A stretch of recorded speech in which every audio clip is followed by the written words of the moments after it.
ఇజ్రాయెల్‌లో something ఏదో జరుగుతోంది. ఒక పక్కన కాల్పుల విరమణ, యుద్ధ విరమణ అమెరికా చేయడం, దానికి అంగీకరించడం. ఇంకో పక్కన ఇజ్రాయెల్ మీద వరుసబెట్టి గతంలో ఎన్నడూ లేని విధంగా ఐరన్ డోమ్‌ని దాటుకుని ఈ ఇరాన్‌కి సంబంధించినటువంటి మిస్సైల్ కావచ్చు, డ్రోన్‌లు కావచ్చు రావడం.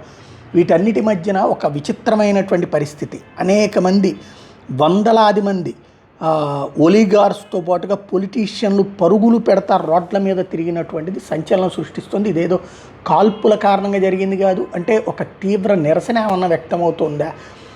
నెతన్యాహుకు వ్యతిరేకంగా ఆల్రెడీ అమెరికాలో ట్రంప్కి వ్యతిరేకంగా పెద్ద ఎత్తున ఉద్యమాలు జరిగినాయి. అట్లాగే నెతన్యాహుకు వ్యతిరేకంగా కూడా ఏమైనా ఉద్యమాలు జరుగుతున్నాయా? అంటే గెలవాల్సినటువంటి ప్లేసుల్లో మధ్యలో వచ్చేసినటువంటి వాళ్ళ మీదన విరక్తి చెందుతారు.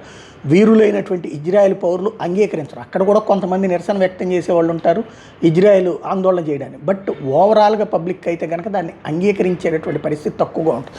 అందువల్ల ఏమైనా తిరగబడుతున్నారా ఏంటన్నది అర్థం కాలేదు.